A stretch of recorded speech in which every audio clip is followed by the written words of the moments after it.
So last class में पढ़ रहे थे बेटा हम इम्पोर्टेंस ऑफ डाइपोल मोमेंट। उसमें कुछ और इम्पोर्टेंस आती है। सर क्या इम्पोर्टेंस आती है? इनकोवलेंट कैरेक्टर, इनकोवलेंट HCl बॉन्ड। हमारे पास क्या है? Covalent HCl bond. The bond is covalent, हमें पता है बॉन्ड कैसी है, कोवलेंट है। लेकिन हर एक बॉन्ड बेटा 100% कोवलेंट या 100% आयनिक नहीं होती है। हर एक कोवलेंट बॉन्ड के अंदर कुछ ना कुछ क्या प्रेजेंट होता है, आयनिक कैरेक्टर प्रेजेंट होता है। और उसी तरीके से हमारे पास आयनिक बॉन्ड में क्या प्रेजेंट होता है, कोवलेंट कैरेक्टर। किस लिए होता है sir? Due to difference in their electronegativities, उनकी इलेक्ट्रोनेगेटिविटीज के डिफरेंस की वजह से। इफ इलेक्ट्रोनेगेटिविटी डिफरेंस इज 1.7, अगर इलेक्ट्रोनेगेटिविटी डिफरेंस 1.7 आ रहा है तो bond have 50% ionic character and 50% covalent character. अगर लेस देन 1.7 है that is sir covalent and more than 1.7 है दैट इज आयनिक। नेक्स्ट है सर पोलराइजेशन। नेक्स्ट कॉन्सेप्ट है हमारा polarisation, that is a very important topic. Polarisation समझेंगे। Ionic bond is formed by transfer of electron. जैसा कि हमें पता है आयनिक बॉन्ड कैसे बनती है सर? ट्रांसफर ऑफ इलेक्ट्रॉन से बनती है। इलेक्ट्रॉन्स ट्रांसफर होते हैं जिसकी वजह से हमें क्या, हमारे पास क्या बनती है, आयनिक बॉन्ड बनती है।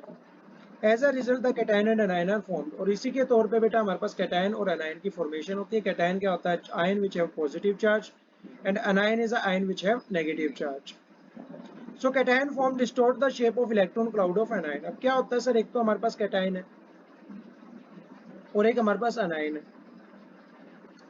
तो जैसे ही हम इन दोनों को आसपास लेके आते हैं और इनके बीच में बॉन्ड की फॉर्मेशन होती है, तो ये जो कैटायन होता है बेटा, ये कैटायन क्या करता है, इस इलेक्ट्रॉन के नेगेटिवली चार्ज आयन के इलेक्ट्रॉन क्लाउड की शेप को क्या कर देता है, चेंज कर देता है। और ये जो शेप चेंज होती है बेटा, इस शेप चेंजिंग को हम क्या बोलते हैं, डिस्टॉर्शन बोलते हैं।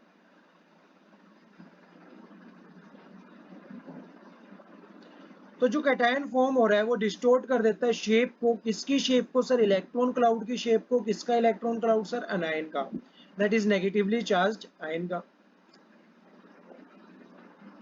Distortion of electron cloud of the negatively charged ion. अच्छा बेटा, ये जो डिस्टोर्शन हो रही है electron cloud of the negatively charged ion की, किससे सर? पॉजिटिवली चार्ज्ड आयन से। इसी को हम क्या बोलते हैं? पोलराइजेशन बोलते हैं।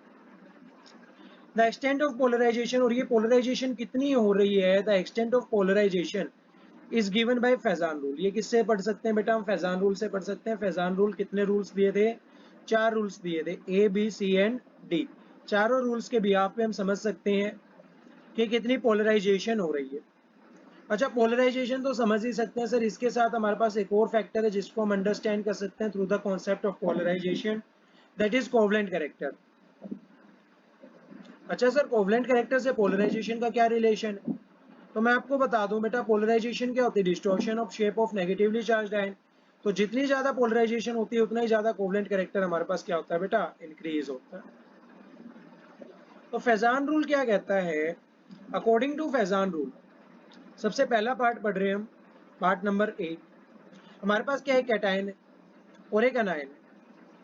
तो अनायन की जो शेप है उसमें डिस्टॉर्शन आ रही है, उसी डिस्टॉर्शन को हम क्या बोल रहे हैं बेटा? पोलराइजेशन बोल रहे हैं। तो ये जो डिस्टॉर्शन है ये किसकी वजह से आ रही है? कैटायन की वजह से आ रही है। तो कैटायन का कुछ ना कुछ रोल तो होगा सर। बिल्कुल है बेटा। Smaller the size of ion, जितना छोटा साइज होता है कैटायन का, आयन भी कौन सा? Cation, more it can distort the electron cloud of other. उतना ही ज्यादा डिस्टोर्शन होती है बेटा इलेक्ट्रॉन क्लाउड के अंदर, किसके? नेगेटिवली चार्ज पार्टिकल के। Hence more is the polarisation, और पोलराइजेशन भी क्या होगी? ज्यादा होगी। एग्जाम्पल के तौर पे आप अल्कली मेटल्स देख सकते हो। अल्कली मेटल्स क्या होते हैं सर? ऐसे मेटल जिनके ऊपर चार्ज कैसा होता है? One positive. One positive charge वाला पहला ग्रुप। फॉर एग्जाम्पल यहाँ पे हमारे पास लिथियम हो गया, सोडियम हो गया, पोटेशियम हो गया, रुबीडियम हो गया। यहाँ पे सर क्लोरीन है, क्लोरीन है, क्लोरीन है, क्लोरीन है। तो इसमें बेटा सबसे छोटा साइज कैटायन का कौन सा? एनायन तो सेम है, क्लोरीन क्लोरीन क्लोरीन क्लोरीन। जबकि बेटा कैटायंस के अंदर सबसे छोटा कौन सा है? लिथियम है। और जितना ज्यादा छोटा साइज होता है कैटायन का, उतनी ही ज्यादा क्या होती है? पोलराइजेशन होती है। तो सबसे ज्यादा पोलराइजेशन किसमें होगी? LiCl में, फिर NaCl में, फिर KCl में, and the last one is RbCl। That is the first rule of Fajans. Smaller the size of cation, more will be the polarisation. बात करें सेकंड रूल की। सेकंड रूल क्या कहता है बेटा? हमने कैटायन के बारे में तो पढ़ लिया, किसके बारे में पढ़ेंगे? अनायन के बारे में। तो लार्जर द साइज ऑफ अनायन, अनायन में केस उल्टा होता है कि जितना बड़ा अनायन होगा, जितना बड़ा अनायन होगा उतनी ज्यादा हमारे पास क्या होगी बेटा? डिस्टॉर्शन होगी। more easily it get distorted and more will be the polarization. Example के तौर पे आप देख सकते हो बेरिलियम फ्लोराइड,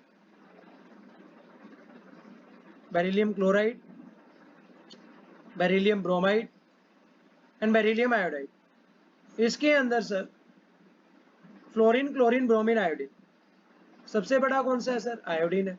उसके बाद कौन सा है? ब्रोमीन है। फिर कौन सा है? क्लोरीन है। फिर कौन सा है? फ्लोरीन है। तो जितना ज्यादा बड़ा होता है साइज ऑफ अनायन उतनी ज्यादा क्या होती है? पोलराइजेशन। तो सबसे ज्यादा किस में होगी? बेरिलियम आयोडाइड में, फिर बेरिलियम फ्लोराइड एंड फिर बेरिलियम क्लोराइड। और कैटायन क्या है हमारे पास बेटा? सेम है। क्लियर है क्या? नेक्स्ट है sir part number C, more is the magnitude of charge. जितना ज्यादा मैग्नीट्यूड होगा चार्ज का जितना ज्यादा मैग्नीट्यूड होगा उतनी ज्यादा हमारे पास क्या होगी बेटा? कोवलेंट कैरेक्टर होगा, और उतनी ज्यादा हमारे पास क्या होगी? पोलराइजेशन होगी। एग्जाम्पल के लिए देख सकते हैं आप NaCl, Na के ऊपर चार्ज कितना होता है? 1 पॉजिटिव, जबकि Cl पे कितना होता है? 1 नेगेटिव। ओवरऑल चार्ज कितना है? 1। CaCl2 पे कितना है बेटा? कैल्शियम पे कितना होता है? 2 पॉजिटिव। 2 क्लोरीन पे कितना होगा? 2 नेगेटिव। ओवरऑल चार्ज कितना है? 2। और AlCl3 में ओवरऑल चार्ज कितना है बेटा? 3। तो जितना ज्यादा चार्ज होगा उतनी ज्यादा हमारे पास क्या होगी? पोलराइजेशन होगी। AlCl3 की पोलराइजेशन क्या होगी? सबसे ज्यादा होगी। Maximum covalent character in aluminium chloride. And the last one is part number D. बात करें बेटा इलेक्ट्रॉनिक कॉन्फ़िगरेशन की, इलेक्ट्रॉनिक कॉन्फ़िगरेशन ऑफ कैटायन की। तो cation with 18 electrons in its outermost shell can cause more distortion. अब क्या होता है? पहली शेल में कितने इलेक्ट्रॉन्स आते हैं? 2। दूसरी में, तीसरी में, चौथी में, पांचवी में, छठी में, सातवीं में। तो सर यहाँ पे हम क्या ले रहे हैं? 8 और 18 वाले को लेके चलते हैं। एक तो Na है हमारे पास और एक Cu है। बात करें हम NaCl की और CuCl2 की। तो यहाँ पे सर Na का इलेक्ट्रॉनिक कॉन्फ़िगरेशन क्या होता है हमारे पास? 2,8,1।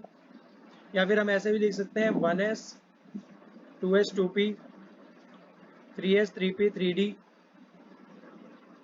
4s 4p 4d 4f। 1s में पहले जाते हैं, फिर 2s में जाते हैं, फिर 2p 3s में जाते हैं, फिर 3p 4s में जाते हैं। s के अंदर 2 इलेक्ट्रॉन्स आते हैं, p के अंदर 6 आते हैं, d के अंदर 10 आते हैं और f के अंदर 14 आते हैं। तो यहाँ से हम इसका क्या कर सकते हैं? इलेक्ट्रॉनिक कॉन्फ़िगरेशन लिख सकते हैं। क्या आएगा? 1s, s के अंदर कितने जाएंगे? 2। फिर 2s, 2s के अंदर कितने जाएंगे सर? 2 ही जाएंगे। फिर 2p 6 और फिर 3s 1। तो 2 और 2 4 और 6 10 और 1 11। इसी तरीके से कॉपर का लिख सकते हैं 1s2 2s2 2p6। 2p6 के बाद क्या आ रहा है सर? 2p6 के बाद 3s2 3s2 के बाद क्या आ रहा है? 3p6 3p6 के बाद क्या आ रहा है बेटा? 4s। तो 4s2 और 3d। अब गिन तो लेते हैं सर। 2 2 4 4 और 6 10 10 और 2 12 12 और 6 18 18 और 2 20। और होता कितना सर इसका एटॉमिक नंबर? इसका एटॉमिक नंबर होता है 29। इसमें कितने आ जाएंगे? 9। लेकिन सर ये वाला होता नहीं है, क्योंकि डी ऑर्बिटल क्या होता है? ज़्यादा स्टेबल होता है किससे? एस ऑर्बिटल से। तो ये एक इलेक्ट्रॉन कूद के किस में आ जाता है? डी ऑर्बिटल में आ जाता है। That is 4s1 and 3d 10। Clear है क्या? अब सर ये इसके अंदर तो 18 इलेक्ट्रॉन्स है और इसके अंदर हमारे पास क्या है? 11 आउटर मोस्ट शेल में 8 इलेक्ट्रॉन्स है। तो ये वाला क्या होगा? ज्यादा पोलराइजेशन दिखाएगा। तो जितने 18 electrons in this outermost shell can cause more distortion. Example के तौर पे Na का दे रखा है आपको, Cu का दे रखा है। NaCl का और CuCl2 में से ज्यादा कोवलेंट कैरेक्टर किसका होगा? CuCl2 का। ज्यादा पोलराइजेशन भी किसमें होगी? CuCl2 में होगी। क्लियर है बेटा?